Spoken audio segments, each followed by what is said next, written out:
A witch called Huddle lived in a wood in a very damp cottage. She spent most of her time trying to bring off some strong magic. She was not bad at working small spells for this and that, mostly slightly nasty, such as giving people colds or turning milk sour or making horses cast their shoes. But the really big stuff was beyond her. Mostly she couldn't even get it started. On the very few occasions she did, the results were unexpected. A love potion became a shower of bad cabbage water. A spell for youth and beauty, for herself, merely turned her hair green. She was a failure at sorcery, and she got crosser and crosser. "What I need," she told herself one day, "is a demon. A nice tame one to be my slave and tell me what to do and how to do it. Then I'll take my rightful place in the world as a great and evil witch." She drew a deep breath, unlocked a cupboard, and took out her grandmother's book of black magic. It looked horrible, covered with mold and cobwebs and smelling peculiar. She had never touched it before. It made her feel faint just to look at it. But having set her mind on a demon, she gritted her teeth, shuddered a few times and opened it. She found a chapter on demons. It was frightful. The book gave a deep groan that made her scream. But she nerved herself to look again and found a simple sort of spell that she thought she could handle. "Boldness now," said Huddle, egging herself on. "It looks an easy little spell. Let's see how it goes. If you want a demon slave who will never misbehave, one as gentle as a mouse, clean and quiet about the house, efficacious without fuss, you must go about it thus." And then followed a list of curious things to be used in calling the demon. Things like soot, salt, seaweed, and sesame oil. There were complicated instructions for preparing these, and a rhymed spell to say for each as it went into the pot.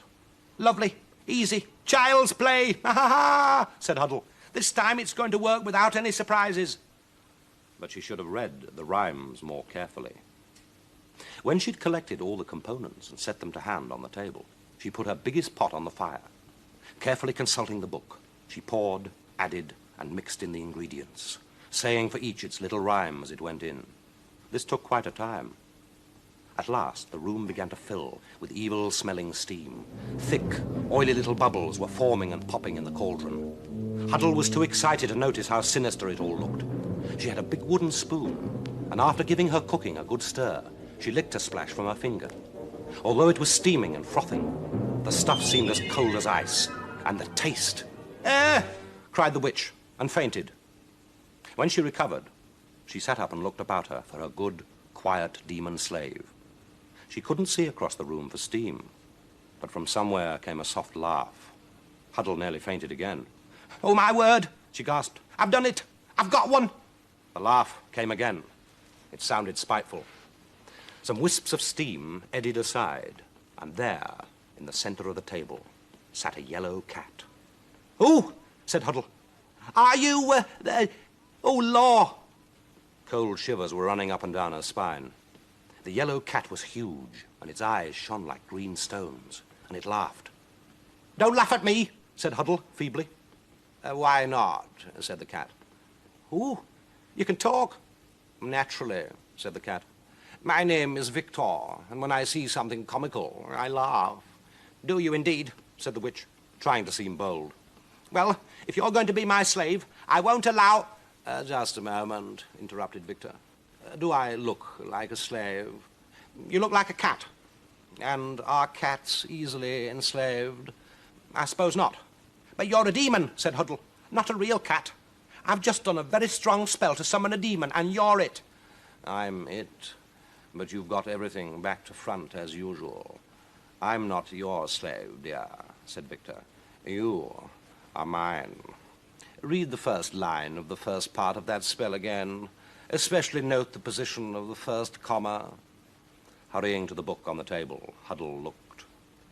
"If you want a demon, slave, who will—" She tried to say something and failed. The cat watched her, smiling. And suddenly she was overcome by terror. She rushed to the door, wrenched it open, and fled into the night. "Come back," called the cat. "No, never. I won't be a demon slave," shrieked Huddle. She ran even faster. Then came a swirl of wind around her, and she was back inside the cottage with the door slammed shut. "Let's not be silly," said Victor. "You can never escape. Now, get me my supper. Some filleted sole, a bowl of cream, I'm not fussy about my food as long as it's delicious. There's nothing like that in my larder, said Huddle. There is now, said the cat. And there was. Huddle got his supper. From then on, she was forced to work very hard. The cat insisted that she should scrub and dust and whitewash the cottage. He wanted the floors polished and the windows washed. He demanded new curtains, new cushion covers. He made Huddle knit him a green and white rug for his bed. He was fussy about the way his food was served. He nearly drove the witch into a nervous breakdown. When he decided the place looked reasonably habitable, he brought some friends to stay. There was a white owl, called for some reason Poodle, a black rat with red eyes and white whiskers, whose name was Avis, an enormous thin dog with silvery fur and an iron collar with the name Bertie engraved on it, and a big beetle who did not seem to be called anything. Poodle, Bertie, Avis, Victor, and the beetle all ate hugely. The witch really had to slave to look after them. They all had curious fads and fancies about the methods of cooking and dishing up. Huddle was tired and miserable. She was absolutely fed up with a lot of them. One night, as they lay on the green and white rug, gorged with food, Huddle put her hands on her hips, scowled at them and said, "Is there no way to get rid of you?" "Get rid of us," they said. "Don't you like us?" She gritted her teeth. "I adore you," she said untruthfully. "But I'd rather live alone as I used to do. I prefer it." "Really?" drawled Victor. "Then why did you summon a demon?" It was a mistake." And the cat looked at her thoughtfully. Then he said, "There's only one way to free yourself, Draggle." "Huddle," snapped the witch. "Whatever your name is, your only chance is to find the sky-blue whistling spark," said Victor. "Produce that, and I and all my friends will go like lambs." Then would you mind repeating? "Find the sky-blue whistling spark. The spark for living, the blue for happiness, the whistle for hope. Not difficult," said the cat, "if you know where to look." "But I don't," cried Huddle. "You'll have to tell me where to search for it." "Why should we help?" asked Poodle, stretching his wings. "We're happy enough with things as they are," said Avis. "I dare say," snarled the witch, "but it won't be that easy for me, searching the wide world for this sky blue, whatever it is." "You won't be searching," smiled Victor. "You'll be staying at home here, looking after us. You must find another to do your searching, dear." Her mouth and eyes round with horror, Huddle cried, Who? Who would do anything for me? Everyone in the neighborhood hates me. They call me a nasty, cross old witch." "And aren't you?" said the cat. Huddle gave a sob of despair. "I wanted to be one," she wailed. "I wanted to make people frightened of me, but now, when I need help so badly..." "That's when you need friends, missus," said the rat. The others nudged one another rapturously. "I'll tell you what," said Victor. "I'll give you half an hour to go out and find somebody to help you. That's a fair offer. A whole half hour. It's now 7 o'clock. If you're not back by past to get our supper, I'll send something utterly horrible to fetch you. How's that?" "Oh, dearie, dearie me," wailed Huddle. And off she went, into the pouring rain and the dark, wet woods, to find someone, anyone, to help her rid herself of her demon masters. It was hopeless. First the woodcutter turned her away, then the gypsies laughed at her, and women going home glared angrily when she spoke to them. "Keep away from us, you grouchy, quarrelsome thing," shouted one. The witch sat down on a muddy bank and burst into tears. She thought of that bunch of demons waiting in her cottage for their food, about the cooking, the washing up. She thought how tired and lonely she was, with no friends to pity her. She cried and cried. In her misery and through her tears, she didn't hear the sound of footsteps on the wet ground. She gasped in surprise when a voice spoke. "What's the matter?" it said. Standing beside her was a rough-looking fellow. His clothes were ragged, and one of his hands was wrapped in a dirty bandage. "Are you hurt, old dear?" said he. "No, I'm not," snarled the witch. "And if you're begging, save yourself the bother. I've no money for you, and no time to be listening to any lying, hard-luck story." "Don't worry," said the man quietly. "I'm not begging. I'm back from foreign wars, wounded and hungry, but not begging. I do small jobs at the farms I pass, just for a crust of bread and a glass of ale." "You'll get no bread or ale from me. Be off," said Huddle spitefully. "No call to speak so unfriendly," said he. "Thought you might be needing help, that's all." He limped off slowly down the path, and the witch suddenly realized just what he had said. She gave a great gasp and ran after him. Oh, please, come back. Please, please stop," she cried. She caught up with him and whispered, "I'm sorry. Forgive me. I'm a nasty, horrible old woman. They're right to hate me, but I'm in so much trouble." The man looked at her white face, all streaked with tears and rain. He saw the marks of temper and pride and conceit round her mouth and eyes. He saw her thin grey hair, the shaking, skinny hands. "Oh, well, tell me all about it, then," he said, and she blurted out the whole terrible story. "So there it is," she ended. "Now I suppose you'll laugh at me. I'll deserve it too, not just because of all the stupid things I've done before, but for being unkind to you, who was gentle to me." "You poor old woman," said the man. "I'll take you home and see if I can sort things out a bit." So back they went together to the cottage. Once inside, the two of them stood and looked at the demons.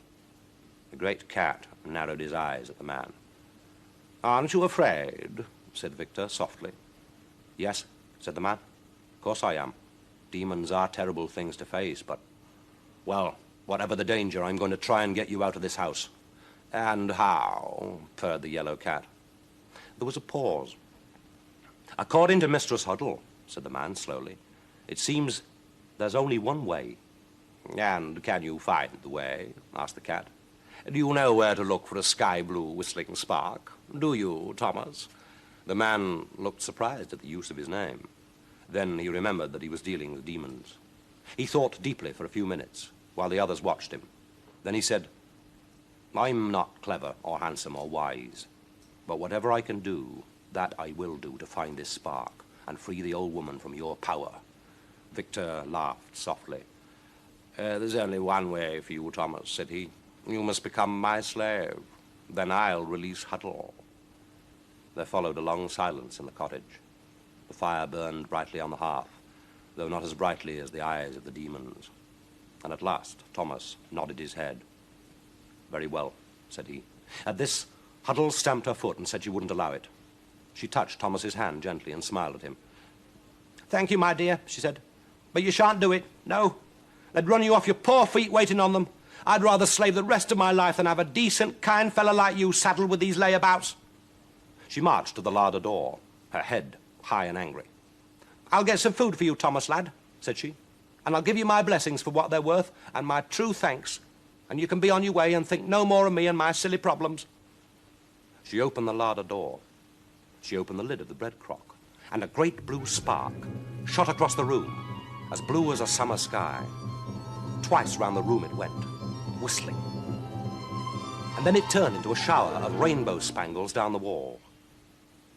And one by one, the animals turned into lambs and vanished. Only the yellow cat still sat on the table, smiling. "Are you sure you want me to go?" he said. "Suppose I offer to stay and help you make magic?" "No," said Huddle. "No more spells and sorcery for me. I don't want to be a witch. I'd rather be ordinary and live kindly and have friends." "That's all I needed to know," said Victor. "I'll be on my way." He turned into a lamb and then disappeared. Huddle heaved a great sigh of relief. She turned to Thomas. "Sit by the fire, lad," she told him. "I'll make a nice cup of tea." But first, she got all her magic books, including her grand's, and dumped them in the middle of the fire. Then she went to fill the kettle. Goodbye.